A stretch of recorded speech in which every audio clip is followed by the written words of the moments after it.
think it's really interesting that you were telling me you've never been a guest on a podcast before, but I think, from what I've read, you're kind of regarded as like the digital marketing goat in your industry, and I think maybe podcasts aren't the best or the only way to digital market these days, but I think they're a part of it. So I actually would have expected you to have been on plenty of them.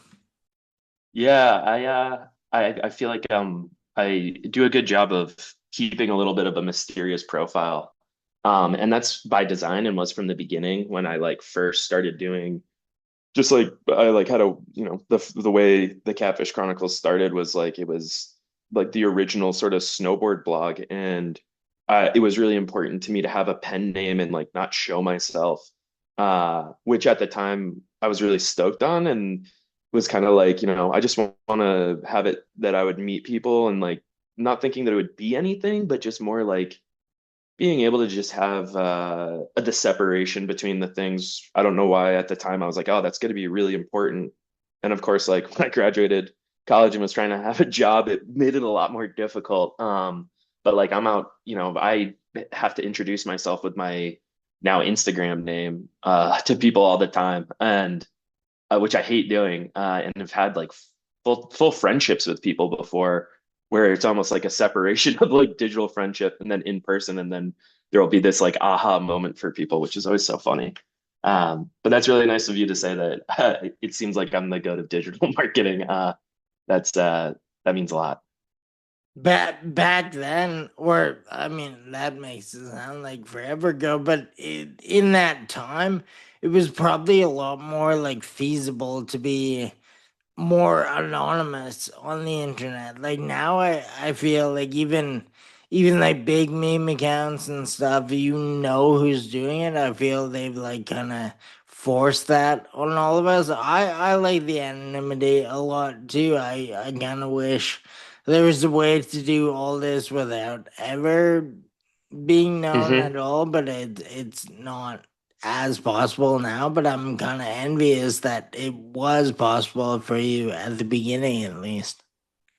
Yeah, I mean, when I started, like I was just like a blog spot, and there's a whole story behind that. But like, yeah, I didn't even really think about it. Like I was just kind of like, oh, it just makes sense to be mysterious. And like even and you mentioned like meme accounts, it's like eventually it seems like even the big meme accounts or whatever, it always they always get unmasked so that they can make some money. Like it's funny how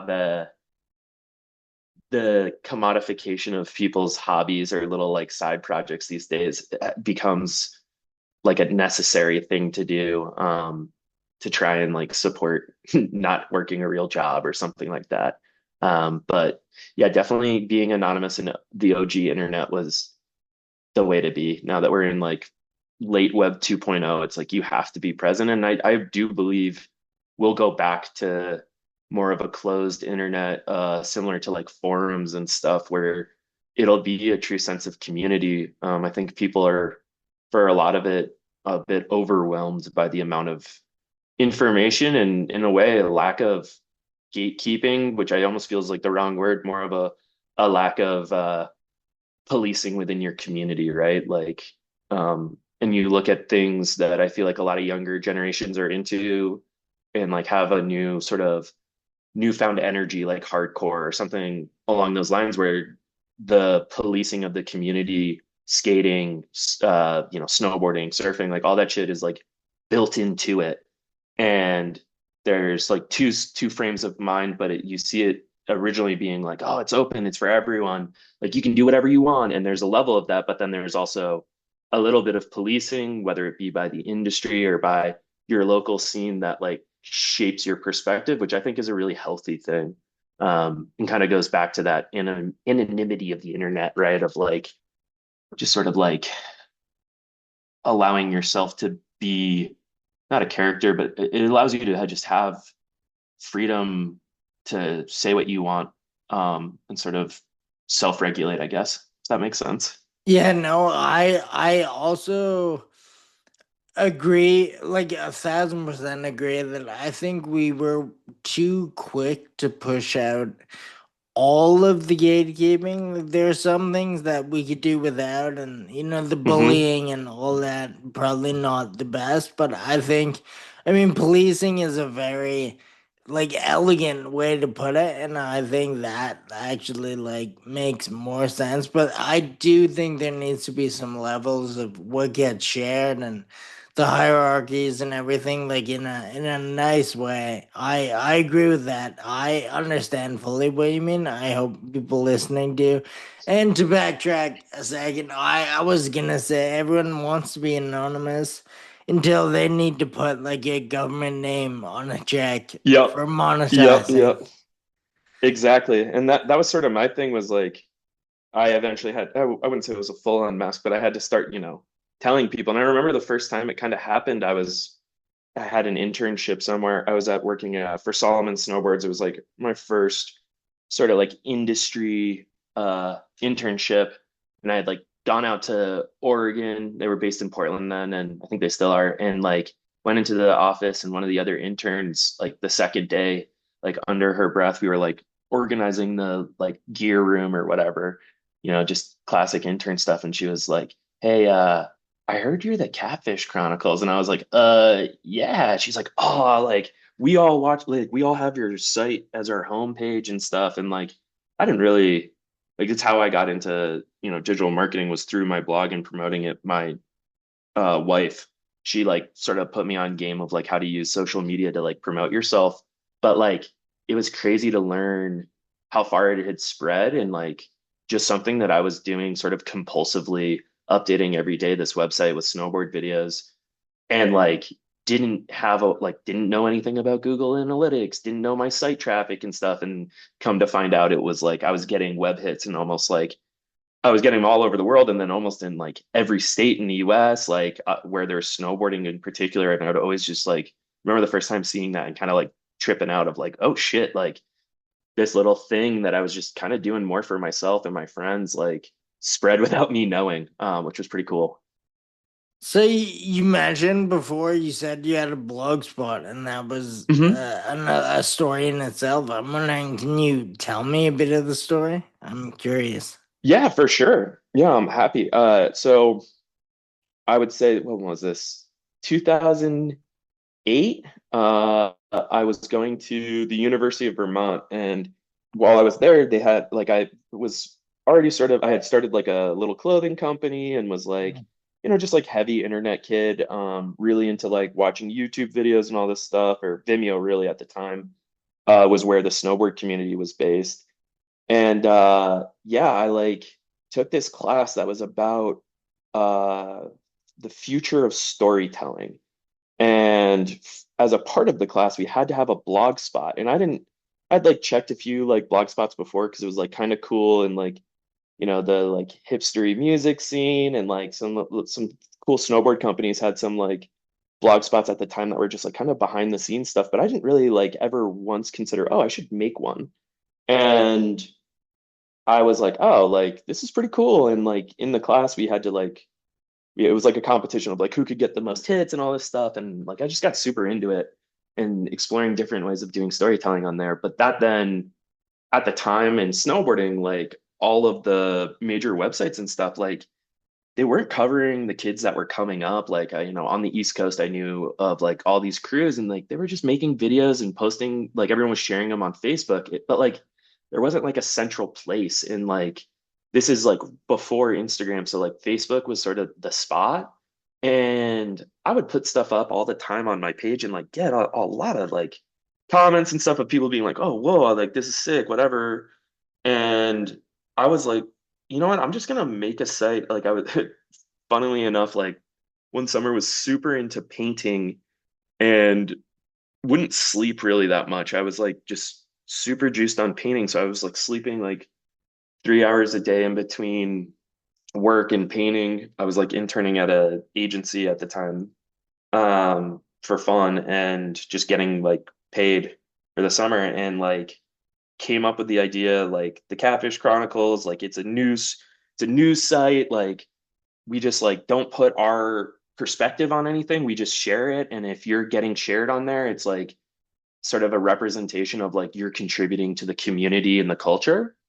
And I just started doing it, and it became something that I did every day. And it was like really important to me to like share these people's videos without really talking to them or anything. It was just like easy to find, and I had just like, I don't know, my own taste of like what I thought was cool. And yeah, it that was sort of like my thing. And then by the end of that summer, I like started hearing of like I started like meeting other people that were like, oh yeah, like I go to this website, whatever, whatever. And I was like, oh yeah, I do that kind of thing, like just super casual, like just people in the Northeast. So it was like, small snowboard scene. I could see how it got around. And yeah, like I said, like I just did it and started to learn more and more about, digital marketing through my wife, who was going to school for it while I was going to school for design. And yeah, man, it just like kind of blossomed into this own thing. And like, I'd say eventually I was like in school for design and kind of like saw like the like Instagram had just come out, and I saw social media as like the future of like marketing and storytelling and just like advertising, and kind of like just switched it up and just have ever since been really focused on it. And it's been a kind of a crazy journey how like from this blog idea and concept that I sort of just like came up with, I was able to like take my like interests and like kind of build a career around it, both within snowboarding, but also like in other aspects of my interests.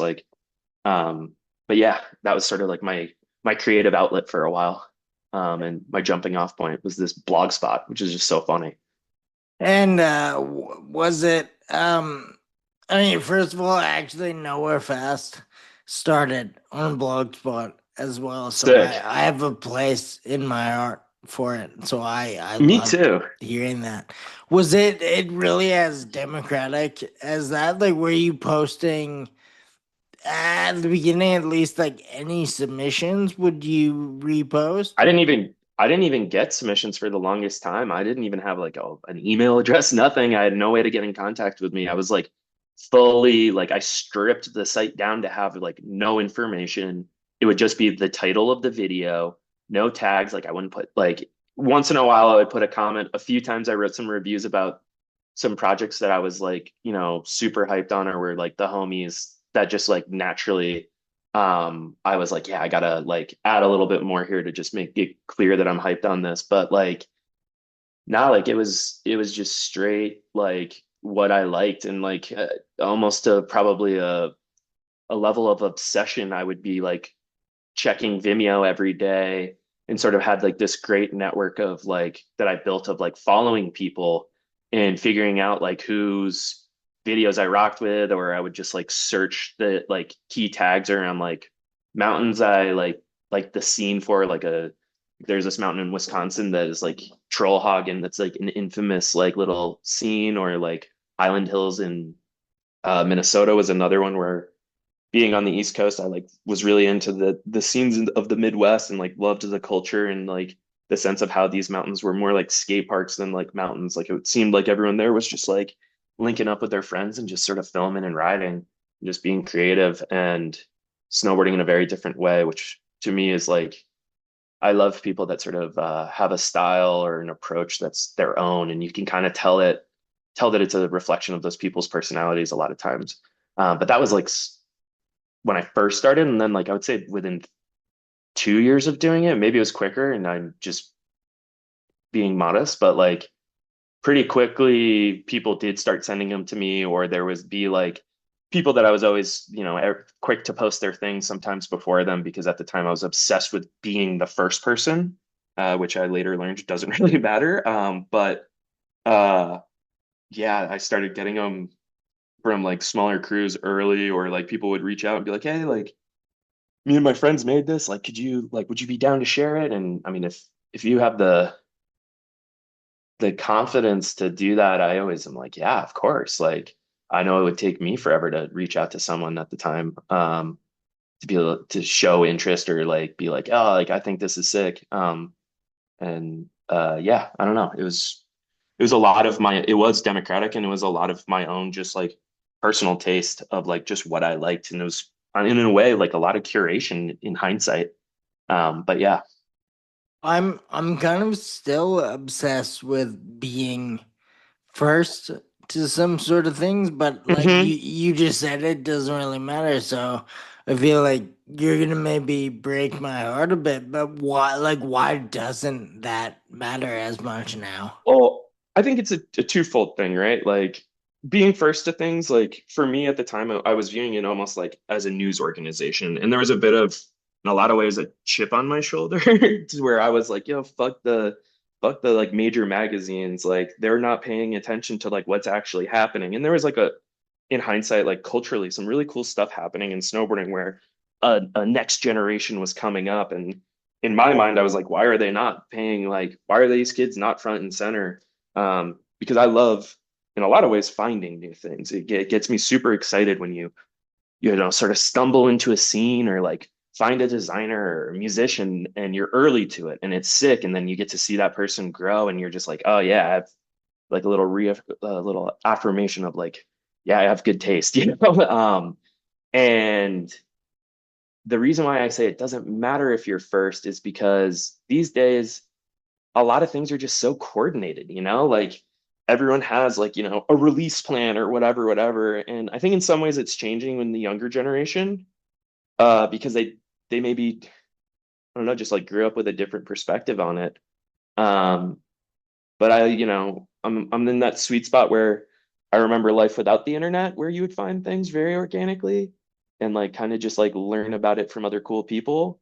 And then also have the other side of, you know, using the internet to be early to things and learn about stuff. And like, uh, I don't know, it's a little bit of a mix. And it's, I think now more than ever, sort of your own perspective and your own interpretation is more important than being first, I guess.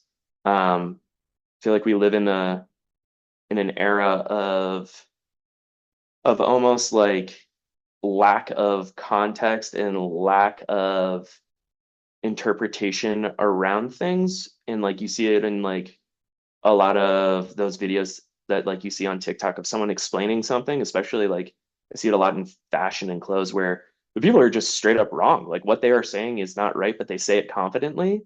And, you know, we were talking about policing or gatekeeping. It's like, it's when I see things like that where I'm like, yo, you need like, you need you need an OG to like kind of set you straight and tell you what's good or like tell you the context because you're like so far off. Yeah, absolutely. I see things all the time where I'm like not an expert by any means, but I know enough to know like this is completely wrong. But it's like some really attractive guy or girl like Yep.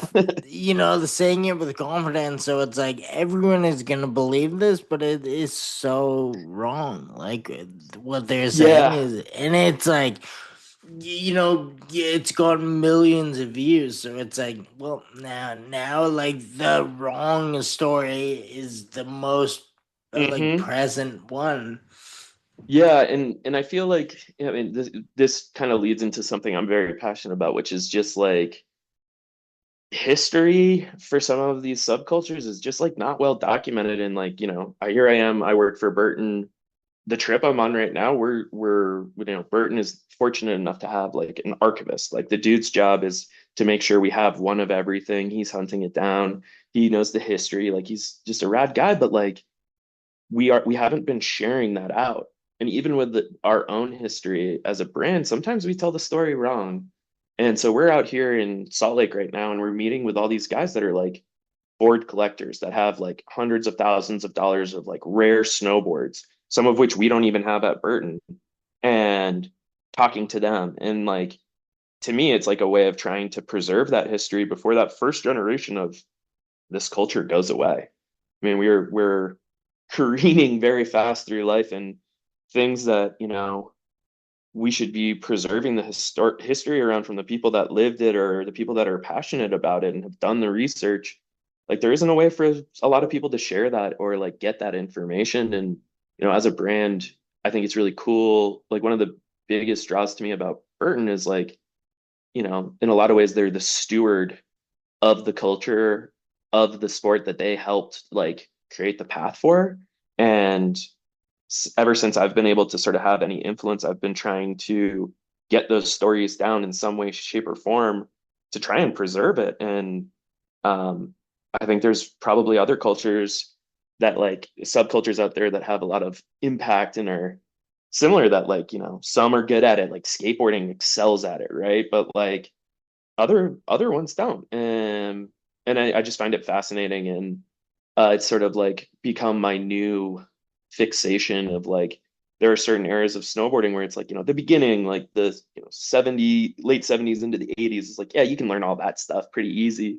But it's like the 90s when there was like a bunch of crazy shit going on and like just like real like cultural impact being felt and like honestly people who just like were true outsiders and personalities, like that stuff isn't as well documented. And there are people who are doing a great job of doing it, but it's like, I don't know, I just like worry that some of that might go away. And for me, the biggest era that I was influenced by was when I was, younger living it. And those videos lived on Vimeo or YouTube. And that history, because of music rights, is all disappearing. And, there was this pivot as an industry to like all of our culture will live on Vimeo. And it's like Vimeo right now is deleting like decades of history off of their platform because they want to meet shareholder demand or they're getting pressure from like big record groups of like, oh, well, these people don't, not that they're making money off of it, but like, oh, they don't have the music rights, delete it, gone. Or, oh, this person hasn't uploaded in a few years, delete it, we need space. And that's sort of become my new fixation and project that I'm working on in my head of like with some other homies who feel the same way of like, how do we save this? How do we build a database to like preserve the history of that era of snowboarding so that the younger generation can see it? A little bit of a tangent there, but yeah. No, no, that I mean tangents always welcome. It's amazing that you guys I mean that Burton is a big enough company that they can course correct for that type of thing and like send you guys out to try to fill the void that you see. Like Mm-hmm. I feel a lot of companies, even outside of snowboarding, they might not even be self-aware to realize there's pieces missing, and then definitely they would either not afford to be able to like do any sort of course correcting, or they just wouldn't even see it as an important thing to do, and like that history would just like not exist and everyone else would gonna be okay with it or like bury their Totally. head in the sand. It sucks Mm-hmm. that Vimeo at least like I mean that is annoying. I understand why that would happen. Mm-hmm. I don't like it. It sucks they can't just strip the audio, like at least leave the visuals but pull the I music know. off. Yeah, I agree. I mean, I know that there's been a lot of changes at Vimeo from its early days when it was such a artist and creative driven platform and them being bought and being traded by a public company probably has a lot to do with that. Um but for me there's I mean like so many people that I found out about, later got to work with or give opportunities to just through Vimeo and like just through kind of just being an internet lurker, and it really was one of those, for lack of a better way of putting it, in my mind, it was a social platform, like it was a place for creatives to sort of meet, follow each other. And like you could see, I saw, at least from my perspective, like partnerships and friendships develop on there of people just being into the same things and having sort of the same sort of outlook or creative tastes or, influences. And like I feel today that's a little bit harder to find, that sort of organic coming together of like-minded people. But it happens, just different. I wanna backtrack a sec, like to when you started at Solomon, when you were interning and like doing the media and Hmm. other stuff.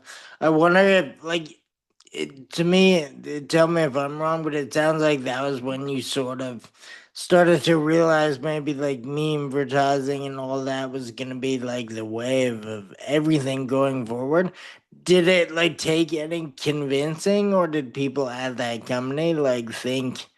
Like, was there pushback where they were like, "No, well, like, we're not posting memes. Like, this is not gonna work." Well, it definitely wasn't like the meme advertising stuff wasn't really that was like we were pre that at this point. Like this was God, it must have been 2011 because I think I was 21 out there. Because I was definitely going to the bars. But it was a period of time, especially in I think just in general, where people still were unsure of what social media could be used for. I mean, I was an intern running Solomon's Facebook and Instagram, like it was pretty like low on the priority totem pole.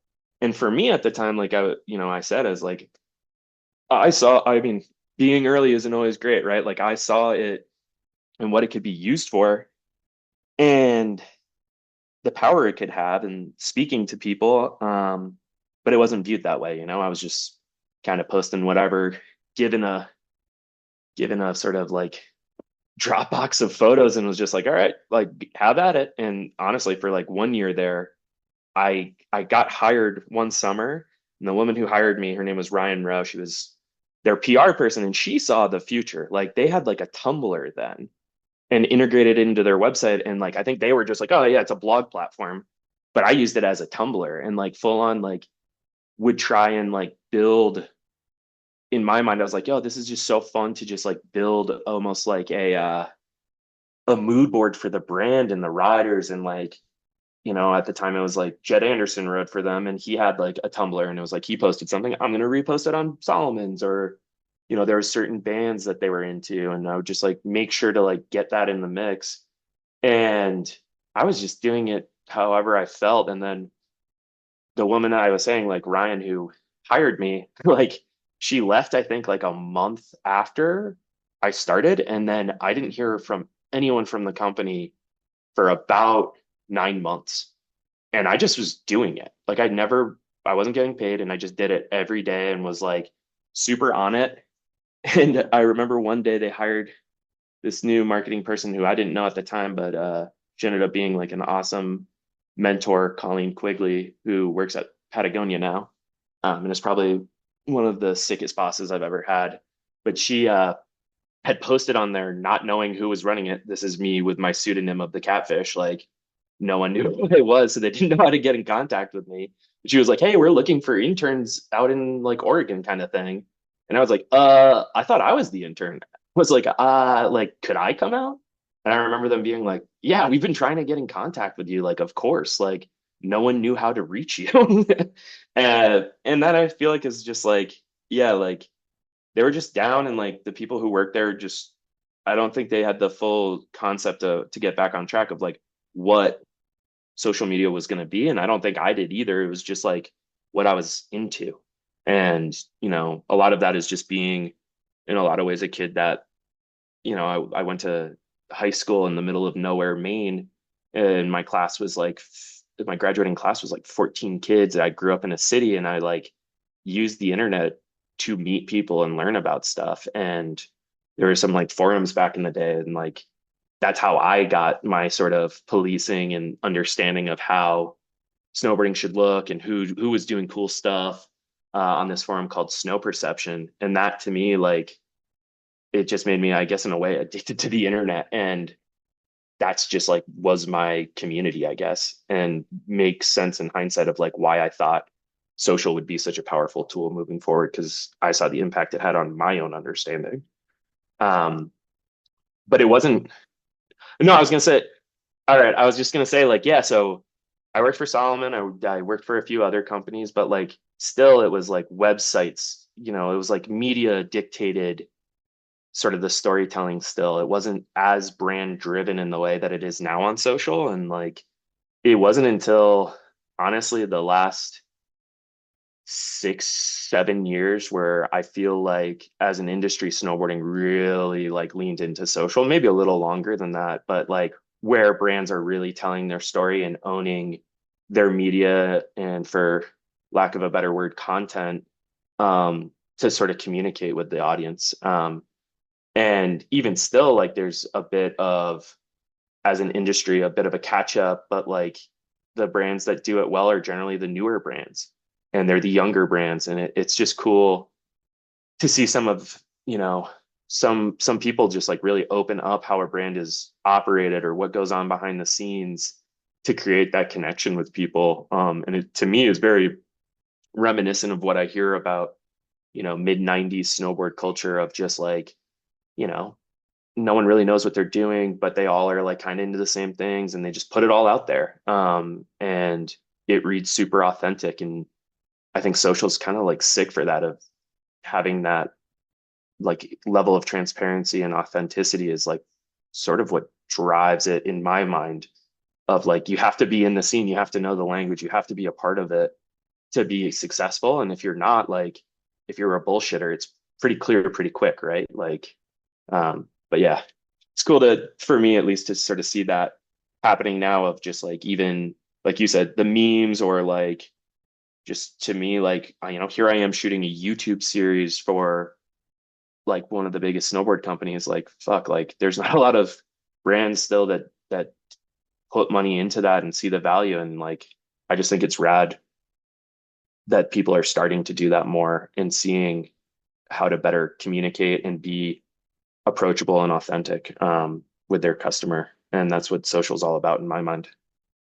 So then I have the question, like, what, I hear a lot of people kind of complain about social media these days. Like, I mean, Mm-hmm. personally, everyone does, but business wise, people do. But then I have friends who like understand it a bit more and almost Mm-hmm. know how to like manipulate it a bit, and they love Mm-hmm. it. They think like Mm-hmm. the way it's going is great because they're working with it instead of against it. So I Yep. It's guess exactly that. you like the way it's going, or do you wish it was how it was? There was a period of time. I think I have a personal sort of internal mantra of like, nostalgia is great, but it can be detrimental, right? If you just spend your whole time looking back at the way things used to run, or, oh, this was so much sicker back then, you're missing what's happening now. And I think it's very easy to criticize certain aspects of social media. Like I think of like the way people criticize like influencers or creators, like, it's like kind of cringe and like, oh, it's gross, but like I'm working on a big project on that right now. And in my mind, it's like, yeah, but like pro snowboarders since day one were influencers. Professional athletes, they're influencers. They're the people that like influenced people to get into things. And I, in no means do I think, it's like a double-edged sword, where like there are people who do it and it's mad fucking cringe. And yeah, they might get a lot of views, but like they're hollow views. It's easy to chase a big number, but like a big number doesn't mean you're making an impact with the people you're trying to reach, to me. And it's easy to chase like performance in that way. And it's about learning how to balance, like you were saying, sort of the tricks or like best practices, and balancing that with like cultural understanding and taste, right? And like I find that to be a fun challenge. I like, it might be frustrating to me when, say, like the algorithm changes, but shit, once you figure it out again, it's like the best feeling in the world. And I kind of love the, I don't want to say inconsistency, but the lack of just like being, like you can't have like a playbook, right? You have to have space for you to try new things and experiment, or try like, working with someone different, or just different approaches. And I love the pace that it requires, and the the reactivity that you need to be able to do that, um, and be effective. And finding people that are on the same page, where they understand culturally what's going on within the community, but also understand social from like more of a business side, is a hard thing to find. But when you find those people and those like-minded individuals who in my opinion, feel the same way about social. It's the best. It's like having the 96 Bulls playing together where everyone knows their role. You're all on the same page and you're just like cooking together. And yeah, that to me is like it's just too easy to like be like, we should just make full length videos and do ads that are in the magazines. And, you know, I think that, there's obviously negative sides of social of like the companies are kind of sketchy, like don't really love the surveillance state of it. But, when I started, it was all about community. And I think that that still exists there. And that to me is like, yeah, what's sick about it. And that balance as a marketer in that is like understanding your community, but then also, like I was saying, understanding the platform and the dance of that is just to me like really cool and special and makes every day different and fun. I agree. I think it's so much fun, and I like as someone who's trying to get this thing going, but I'm not like relying on it for money yet, maybe ever, hopefully, but who Hmm. knows. I do enjoy that every day is different. It would be kind of boring. Like imagine 10 years ago if you were like, yeah, I know Instagram and then nothing Hmm. changed. Like that would be kind of boring to me. I mean, I'll complain, and in the moment, maybe don't love it as much, but it's Yep. interesting that every week, like if I did the same thing, I mean, it does look like every week I just post a green episode, but it changes a bit, and then I can see the change. But if I was to do it that one way every time from the beginning, it wouldn't in any way work anymore, and I like that.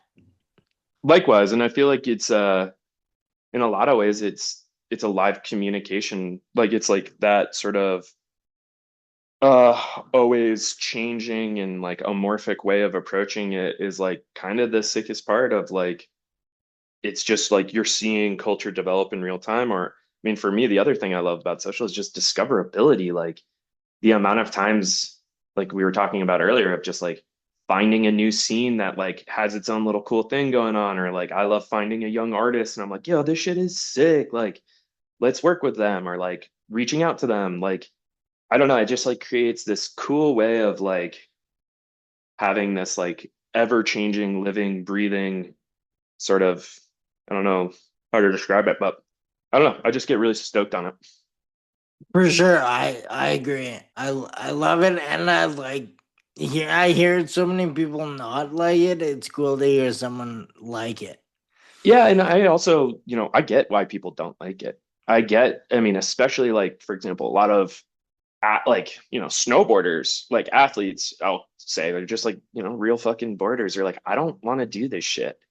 And I get that. I back it. And my sort of outlook on it is like I don't think anyone should be forced to. I kind of hate that we in some ways live in a time where it's like, oh, you have to have an Instagram or whatever if you want to be successful or seen. And like I think people should be able to, kind of get their ideas out there and get their perspective out there all the same of like how they ride or whatever, like whatever cool projects they're working on without Instagram too. It's like I wish there was a little bit more flexibility there, but at the same time, like it's easy to just be an old man and stand in your yard and shake your fist at clouds. Like it's the tool. It's a tool now.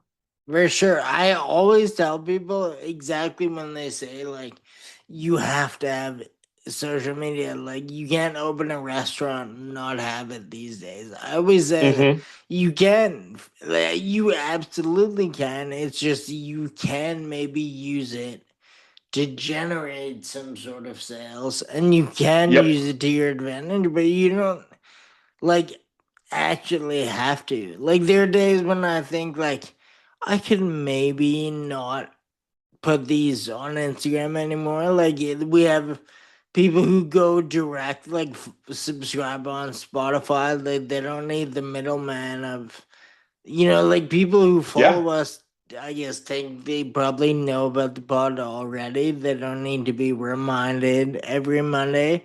But then I think like there are, there's like bonuses. There's people who don't know about it who are gonna find it through a share or through the discoverability. Or just like the guest. Like, I mean, I know for me, I think I came across yours when you interviewed Matt Roberge. Like that's someone who like is one of those like sort of gatekeeper or like polices in my mind of like someone who I've learned a lot of stuff from through the years of just music he's used or like things he shared on his Tumblr that I mean he put me onto like knowing a lot about Max B and Dipset, like which for me is like a big part of my life. I like fucking love Dipset, and it was because he used it in videos like when I was younger and stuff like that. Or like he's, vintage sponsor. He's all about old gear and like learned a lot of stuff about Burton before I worked here through things he collected and would like post about. Um, and he does it his way. And like, I don't know. I don't know how to, I've kind of lost my train of thought there, but like, I just think not everyone has to go about it the same way too, right? Like, I think you could just be a curator, and that gives like you could approach social just as a curator, and that could be your thing. Like you just share shit that you're into. Like that's what I tell Burton riders all the time. I'm like, yo, like fuck, like if you have a band you like just share a post from them on your story or like whatever. Like I was like, just give people a taste of who you are, and you can share that way. You can be a passive experience on there. But I just remembered the thing I wanted to talk about is like you have Substack, which is like to me like it reminds me of what Tumblr used to be like of like people having like their tastes come through or their thoughts come through in a much more curated and thoughtful way, which is like so sick and like the opposite of a lot of social. And I think right now we all are told, oh, we need to be on every platform, but I think there's also something like that where there are people who that's their only thing and it's sick. And there's no like it doesn't rely solely on like frequency or consistency. It's like something that's good on there generally rises to the top, right? So I don't know. I always tell people that the Substack is essentially exactly like Blogspot if you could tell people you had updated. Because from what I remember, you had to like I would check everyone's Blogspot in the morning. Every Like day. you Yep. would see if someone posted, but there was no way to get an alert, which is incredible. Like if I could go back to a life without alerts, I would love to. And Substack to me feels exactly like Blogspot, but Yeah. you can slightly nudge someone with an email when there is a Uh-huh. new Substack. I mean, Substack is, I talk about it so often, I feel people think I like invested in the company, which I wish I did. I didn't, Yeah. but I think 95% of our traffic comes from there. Yeah, Cool. That's awesome. it's doing a lot for us, and it's like it makes my brain hurt the least to spend a bit of time on there. Yeah, 100%. And I was sort of talking about it earlier of like I feel like we're moving towards a closed internet, right? Where it's like that to me is like what Substack is in a lot of ways of like, there's certain newsletters out there that I love and I pay for, but I'm like, I wouldn't have this information unless I paid for it. Like the first person I sort of saw in there and was like super like, oh yeah, this is worth paying was like that dude Blackbird Spy Plane. And like he just like he's like one of those people again, it's like kind of a gatekeeper. And maybe Substack is bringing back gatekeeping in the right way, but it's like his level of taste and curation. Like I would open up his newsletter and learn something new every time. Plus, he would have these very like authentic and approachable interviews with people where I like had a lot of respect for it too. And I was like, yeah, $5 a month for this makes a ton of sense.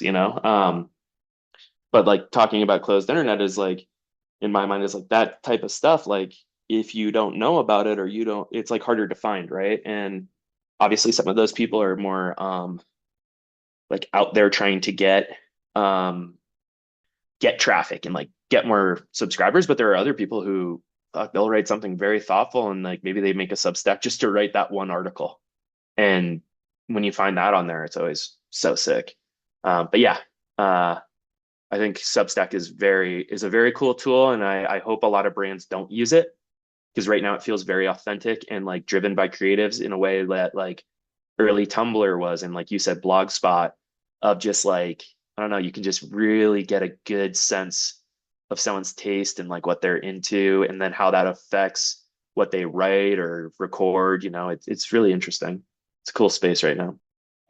I mean, as a brand, well, I don't know if Nowhere Fast is a brand, but sort of on Substack, I also hope not every brand comes over there, but honestly, like it's growing like so rapidly. Hmm. It's insane. Every Hmm. morning, I swear they post like so and so is on the platform now. Like that's Yeah. part of their like marketing. Like all the people Hmm. at Substack are pretty active on there. Like Yeah. Notes, And you which know that, is Twitter. yep, notes. Yeah, Twitter, exactly. And you know that there's probably a team at Substack that's like having meetings with McDonald's trying to convince them to make a Substack or whatever. But like I think that the other thing about Substack that I think is really interesting and cool and goes back to, I was saying like you can get a sense for someone's taste is like you have to have a point of view, or you have to have something to say to for there to be a Substack, in my opinion. Like, like you Yeah. can't just like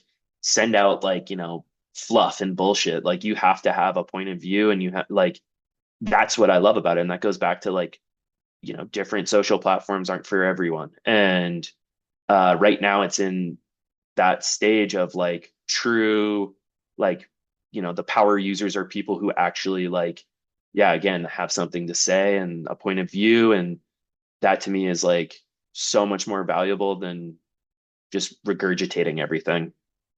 I mean the idea of the closed internet, I love it, and I hope it becomes a little true. Like not to plug all of our stuff so much in the episode, but I swear Substack and Discord is another one I Yep. love. It's like a forum essentially. Yep, exactly. And that's exactly it. And I can't take credit for the term closed internet, but like I think it was a Substack I read with some uh cultural tech journalists, and they were talking about that of like you see it in the younger generations of, whether it spawned from like your fucking homies that you play like Call of Duty with or whatever, like there are little like cultures that are being built out of these Discord servers where all these people, not even a lot sometimes, but like this group of people, you maybe have their own language and they have this thing that's developing and building. And in a lot of ways, to me, it's very reminiscent of like kind of the 80s, subculture boom that we saw of like skating, punk rock, hardcore type shit.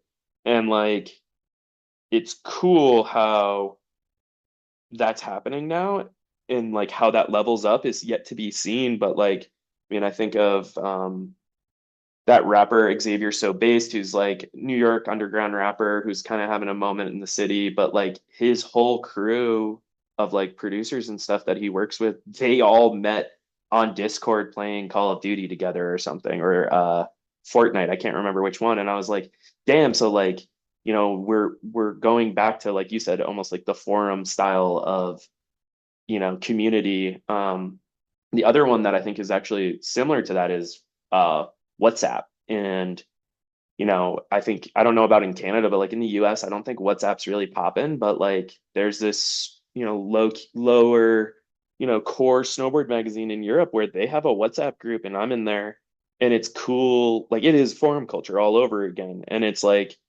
people talking about, the rail scene in Europe and like sharing stuff and having inside jokes about like what's going on over there and stuff. And it's like really fun to me to be sort of a fly on the wall slash participant in that, and reminiscent of like I was saying when we started, that like policing and that like sort of community building in a very authentic way. And like, yeah, Discords, Substack, all of that is like this new ecosystem of, if you know or find your way in these scenes, you become truly a part of it and learn the language in a cool way. I have a question. I think it makes the most sense to try to fit it in here. This is what I was telling you when we were talking before we recorded. Hmm. I have a question. I'm curious. I think you Yeah, might hit me. have an answer. It's about outbound engagement. When I Mm.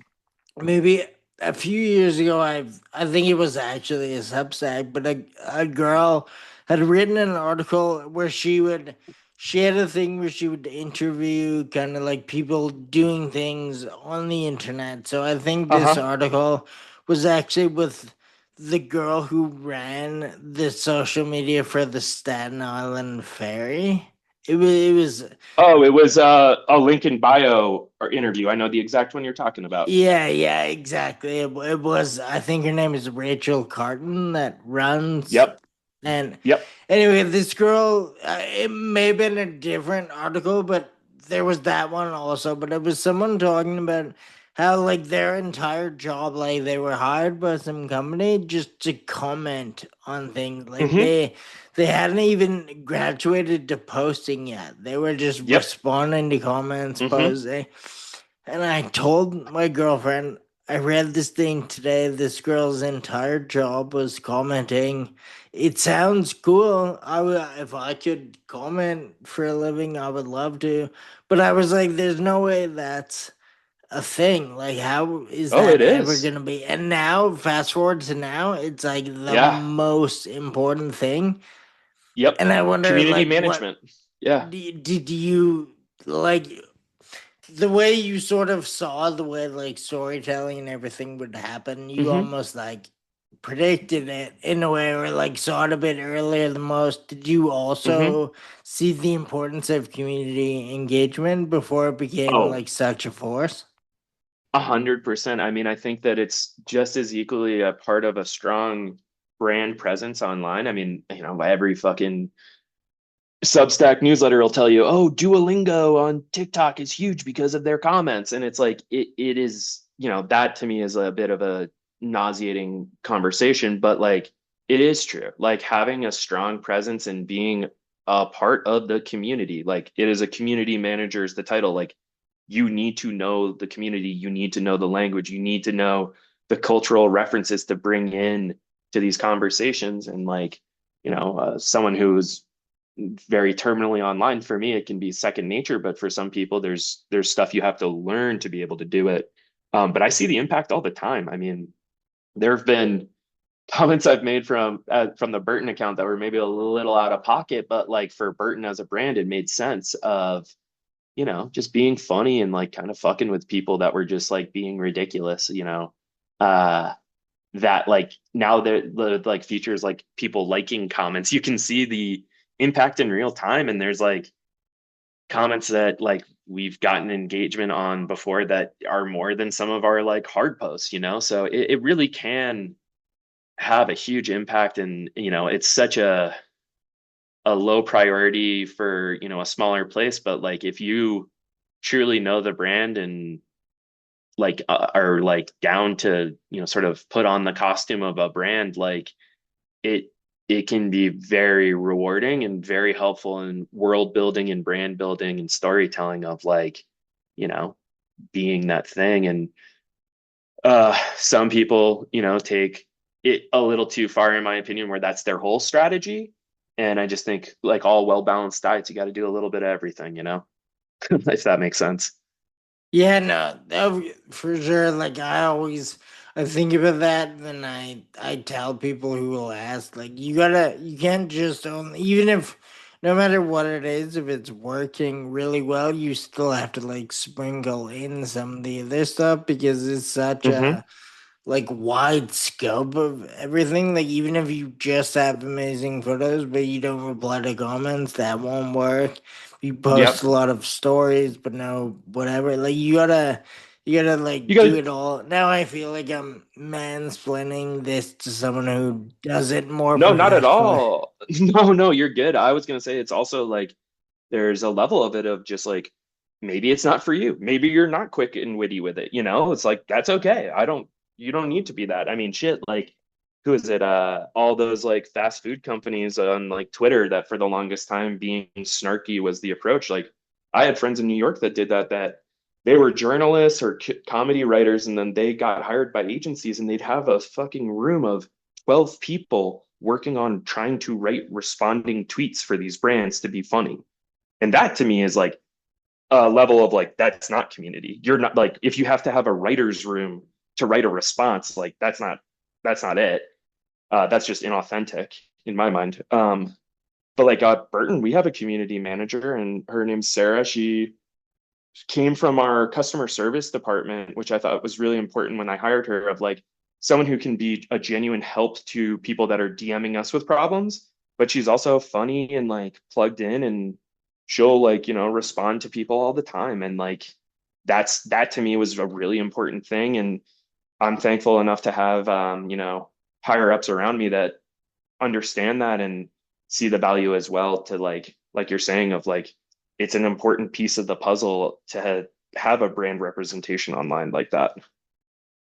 So I guess, I mean, my next question, and maybe you gotta tiptoe around it a little bit, I guess. But when you were hired by Burton, let's say, were you hired based on like what you did, and they just sort of trusted that and wanted to hear what you could do for them, or did they know what they wanted and they thought you were perfect to execute that for them?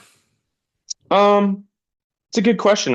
I mean, I one had pretty much everyone who was my friend or roommate in college after school, they all went and worked at Burton. Like and I was fortunate enough to have them sort of in my corner when I applied.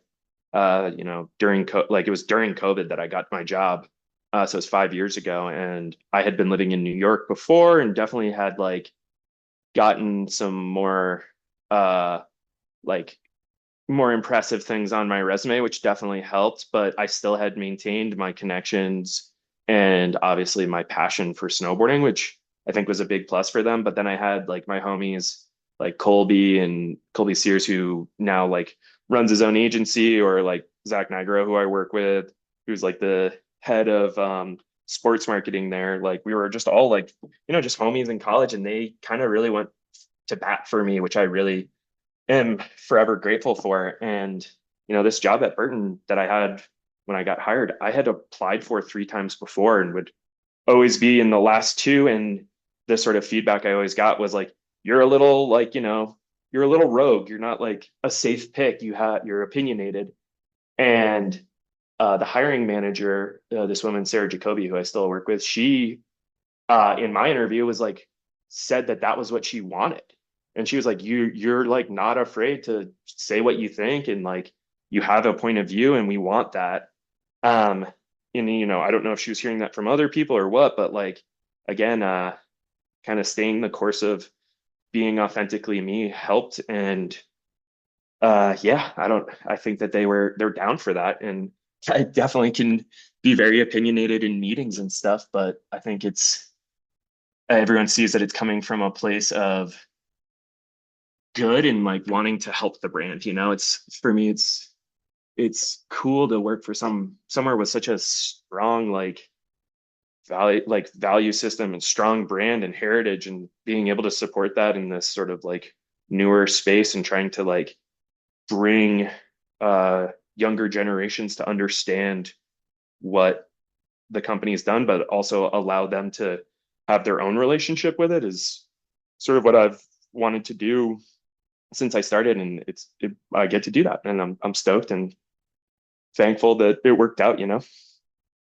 It's funny that even 5 years ago, like you being a little rogue, a little rough around Yeah. the edges, that would have been maybe a negative thing. I feel now most companies would almost put that in the, maybe not burden, but some companies might put that in the job description. Like they would look for someone with a bit of snark and a bit of like personality Yeah. to like be the head of whatever they're trying to put out. Yeah. And like, especially Burton, like, God, the heritage around just like the people who have worked here, like, in the past, there's just like some real like they used to do some pretty wild stuff. Like you look at there's this agency, I don't know if you ever heard of it, called JDK. And they were like, based out of Burlington, and them along with some internal people, just like some of the stuff they were making in the night, like throughout the 90s, is like some of the most incredible advertising and incredible design work and brand work that I think anyone's ever done. And like, there's some commercials on YouTube that like I always go back to and watch when I'm feeling a little stuck or like trying to come up with an idea and just like want to catch a vibe of like where I want my head to be. That like, there's this foundation and this like level that I get to work with and build on with my coworkers that's just like so sick. And like the attitude that the brand had was very much influenced by Jake Burton himself. Like you hear, I never got to personally meet him, but I hear stories about his presence and his like sort of drive, and then also just like intuition and trusting his gut, trusting the people he worked with or the riders, especially the riders, and allowing them to sometimes make decisions and knowing how to balance that is like so sick. And like I feel like we're in a stage as a brand right now where we're trying to tap back into that. I mean, I think he passed away 7 or 8 years ago, and I see it in the office now in comparison to when I started, of just like that sort of like, yeah, fuck you, like we're gonna do this vibe right now. It's rad, and it's I guess less of a fuck you and more of a fuck yeah, in a great way of just like, yeah, like we're gonna be a little edgy, but we're not gonna be edgy just to be edgy. That's easy. Like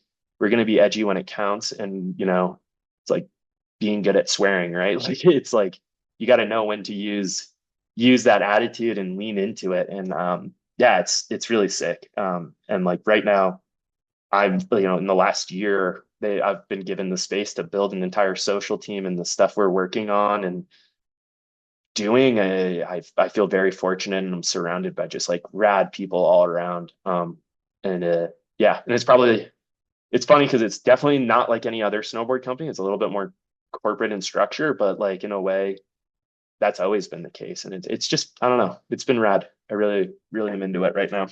It sounds like an incredible work environment. Lots of like trust, like you're saying. It seems Hmm. that they maybe not even take risks because that seems irresponsible sometimes. It seems like more calculated trust. Yeah, 100%. And I think there's a respect, like there's certain people that maybe, I think some people are critical because there's a few, higher ups that aren't snowboarders per se, in the traditional sense of like, oh, that dude, like he fucking, he used to be a Baker Loke, and then he, like he rode Mount Baker and then worked his way through being a rep, marketing, so on and so forth. Like it isn't a lot of people with that traditional pipeline. But the ones that are there right now that are like that, one, they have respect for the people that know the culture and live the culture, which I think is really like really it's like a really great sign of leadership in my mind, to know when people that report to you, you got to let them do their thing. And that trust, like you just said, is like it's empowering as an employee as well, right? Like when you know that like your boss like kind of gives you the keys and is like, there's this great quote everyone uses that I am about to use, and I hate it, but Jake used to say to people like, don't fuck it up. He would put someone on a project and he'd be like, go for it, but just don't fuck it up. And that's sort of the current attitude. And I love it. It's cool. Like we're trying to move away from being viewed as a corporate entity. Like it's less big B, more little b right now, which is exciting and fun to me.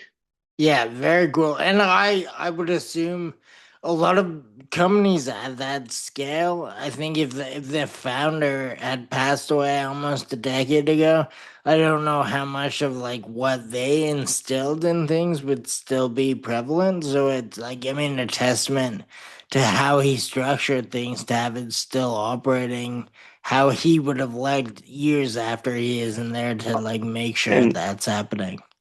I mean, we're very fortunate to be a family-run company still, and the family is very much involved. And you know, they care just as much as Jake did. It was a family business from day one.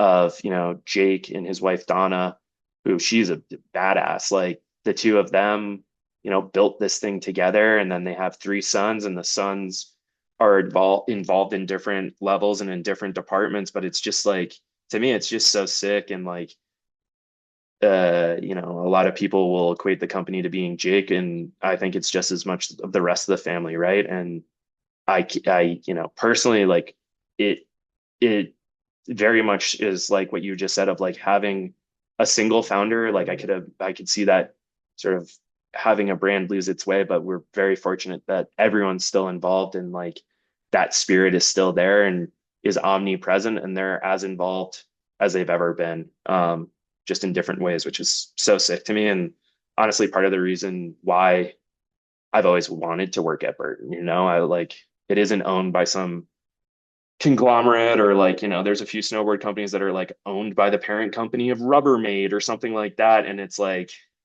you're like, oh, like your budgets could be gone tomorrow if, Rubbermaid has a fucked up year, like I'm sure like the price of oil is affecting, the plastic business and like that could come downstream to them. And just to be focused on snowboarding and what's going on in our own business and sometimes being given leeway around like, hey, we know it's going to be a rough year. Like we're going to like kind of, not stress too much. Like we're going to, be conservative here. Like I think that's really fresh and healthy. And it's about long-term heritage. I mean, next year we're working on our 50th anniversary and like that's a crazy milestone. And I think all of us are like, well, let's get another 50. Let's do 100. Like, let's keep snowboarding going. Let's keep Burton going.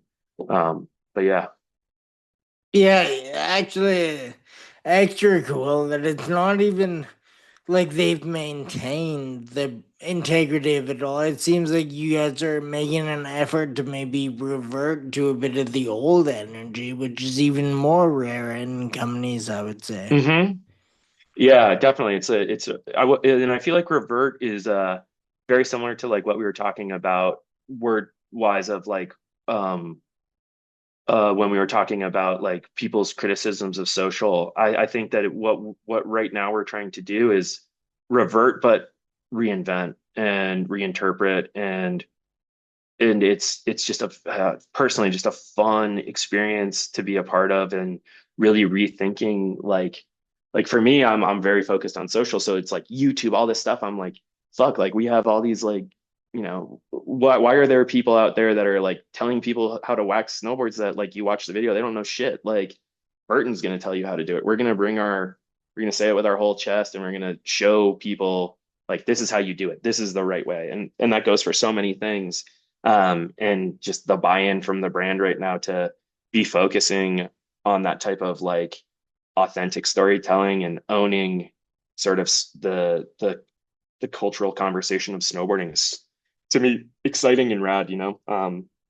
It's really sick to just be focused on that and not just selling product all the time. Yeah, yeah, of course. I love that approach as well. I uh I have two more questions. I know you have stuff to do, and I really want to. I should have asked these at the beginning, maybe, but Yeah. you're probably insanely sick of talking about it. But I gotta just bring it up once. The Killa Bart. It's Oh yeah. insane that you made that. I like absolutely know what that is. Like I've seen it a million times, and then Yeah. just in the research of you finding out that you made that very cool. Yeah. And I mean, honestly, it's funny you say that. I haven't talked about it a lot, and I think there's a lot of people that I've met over the last few years that don't know that about me. I mean, I've always said this to people is like I feel like I'm someone who's lived a few different lives and had a few different like moments, but in a way they all fit together. But like that for me was kind of in a rough part of my life where I just like couldn't get a full-time job and like couldn't find that stability and was like balancing all of these, this was when, again, social wasn't being viewed as the most important thing. And I had to sort of like piece together gigs to, work on the things I was passionate about. And like, I was working for uh my local mountain up in Vermont, Sugarbush, and was like doing their social, producing videos and like doing design work for them, which was sick, but it was, it was only temporary. I couldn't do it year round. And there was a period where I was at home living with my parents. My wife was, she was my girlfriend then. She was living in New York. And I like kind of had been in a lull and just like wasn't very inspired. Was kind of just being, a pile. And I just remember this one day kind of like waking up and I was like, yo, I'm going to make something for Tumblr every day. I don't care what it is. I'm going to go on a site. I'm going to learn a new design trick or whatever, and I'll come up with an idea, and I have 24 hours to do it. I'm going to post it, and I'm just going to grind these out. And Killa Bart was the second thing I made, and uh, I posted it and like didn't really think much of it. I was just like, all right, it's just like another illustration I'm working on. And this is classic old internet where something could just catch fire like that.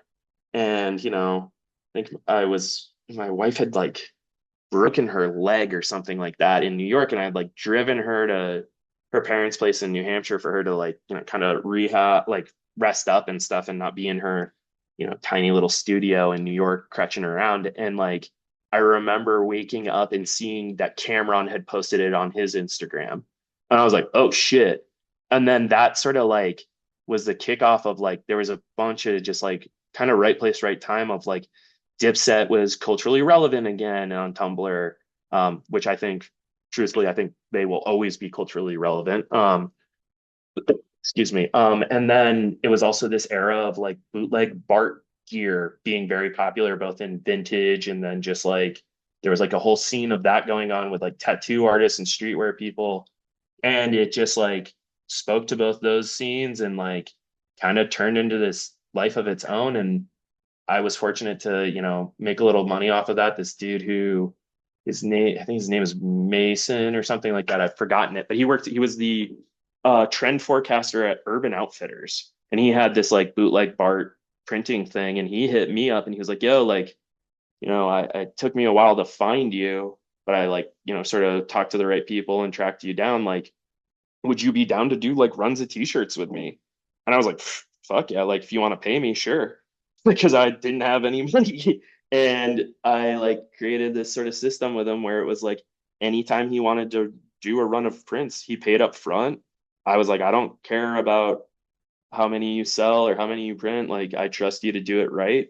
And I also, a lot of the success, I tip my hat to him. And like, fuck, I mean, the other day I was actually looking at the hashtag when, because I've like sort of documented it all online for myself. And it's like, fuck, like, it just like kind of like grew and grew and grew in a very authentic and cool way where it got to the point where like there were rappers making chains of it like uh who was it Chief Keef, like another like cool cultural icon, like his artist like made a version of him that looked exactly like it for the release of a mixtape, or Tommy Hilfiger's son has it tattooed on his body, or it's like I was just always tripping on it. And then there was artists that were like reinterpreting it, and it was just cool. And like honestly, for the longest time, it was actually I viewed it very negatively because I felt like I was never going to have a level of success like that. Like here I was trying to like start a daily design practice and like as a way to just sort of like get better. And like the second thing I made had this like it popped off. And then I was like, fuck, like I don't feel like making anything else because I don't think it's going to be received the same way. And it took me a while to get over that sort of fear of failure. And but yeah, it's also something that's just like a life of its own. And I feel as if I've just more a piece of the story and it's its own thing. You know what I mean? Like it really just got eaten up by the internet in a great way, and forever grateful to be a part of it. Yeah, but I was reading a bit about you saying exactly that it kind of scared you off of designing something else for a bit because you couldn't live up to it, which is the 100% the approach I would take as well. Yeah. We haven't had anything even remotely do that, but whenever I have something do a bit better than usual, I almost like I love it and also hate it because now I'm like, well, this raised the bar, so now things have to do this Yeah, from now on, or else it's not gonna exactly. like feel the same. And I would absolutely get in my own head about it as well. I also like what you said about back then, something going viral like that could actually change someone's life. Like you could get work off it, you could whatever. Now, if something goes viral, no one cares because something goes Exactly. viral the next minute. Yeah, I mean, shit, I made something like 10 or 20 grand off of that one design printing t-shirts. and like I didn't do anything, and I didn't do the promotion, like nothing. And at the time, I was fucking real broke, and it really like it carried me through a really rough part of my life financially and creatively.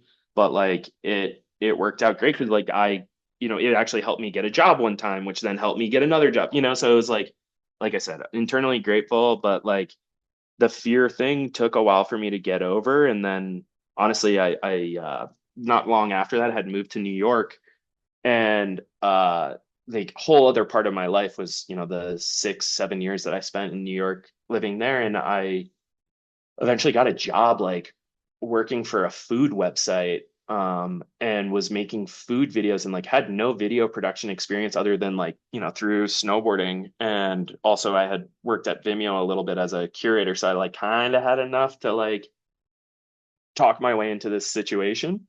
And was fortunate enough to like sort of like learn on the job, and had that experience of like doing something that I knew really nothing about, and like owning that made me able, and like eventually finding success in that through some of the stuff I made, it helped me get over that. And it made me realize like, oh, it's not just like some internet shit that about. Like you're able to think creatively, and it really like boosted my confidence a lot and helped me out. And I don't think I would have taken that leap if it hadn't been for that sort of design too. Like I would have probably tried to work in snowboarding forever and sort of wait my time. And it pushed me in a different direction that I'm very grateful for, because, I now am fortunate enough to like also work on the side. I'm like a judge for the James Beard Awards, and like still involved with food. And I have another outlet outside of snowboarding that I'm passionate about, and it helped me fall in love with that too.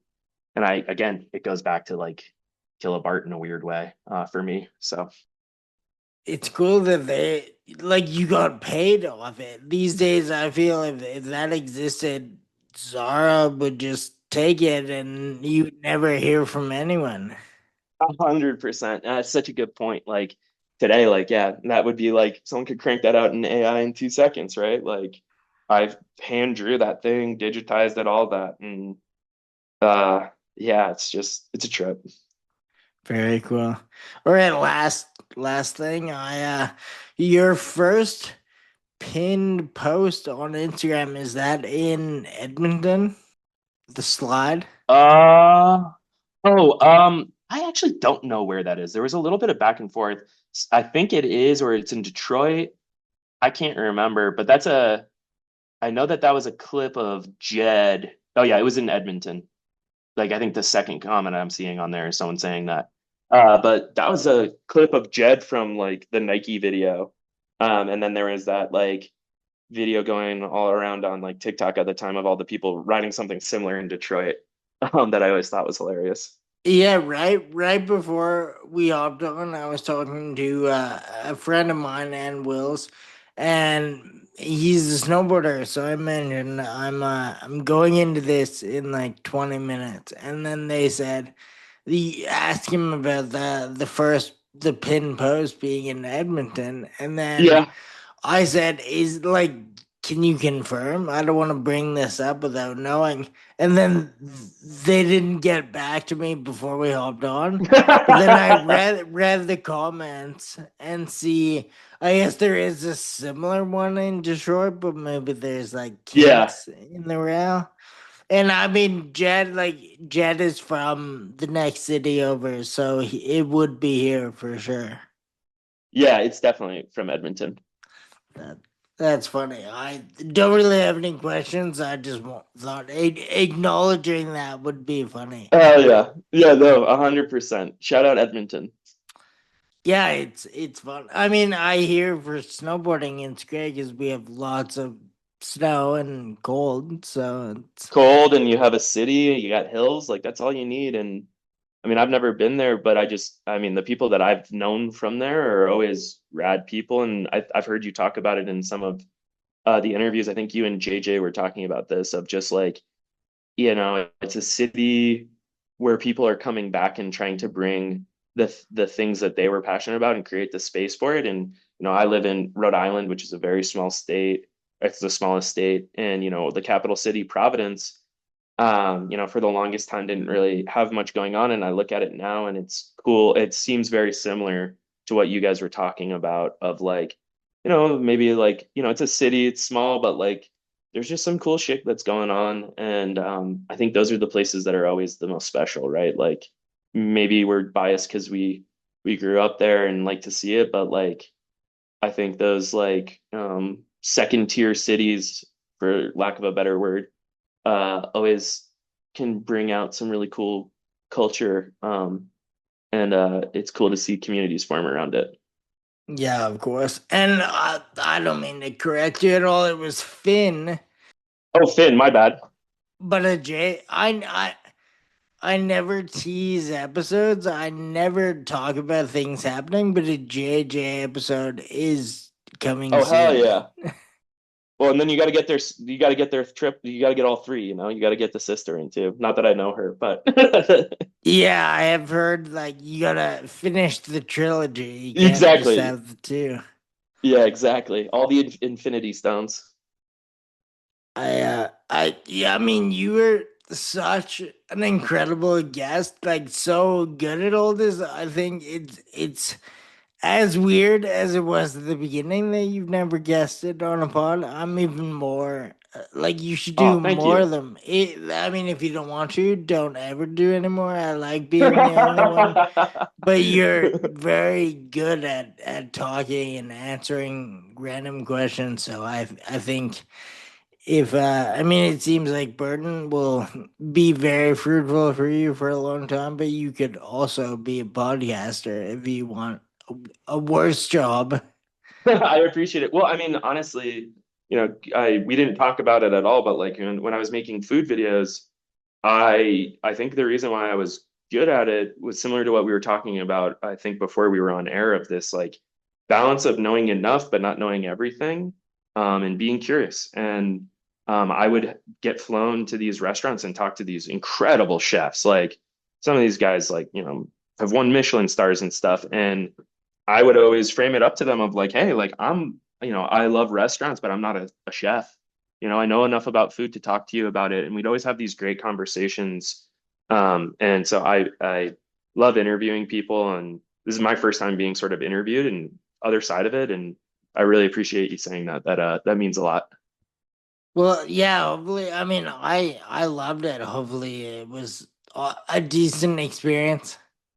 I mean, this is the type of stuff I love to talk about. So I always get stoked, and I love talking about, future internet culture, all that stuff. It's cool to me. It's a really cool space. The world is ever changing in a great way, to my mind.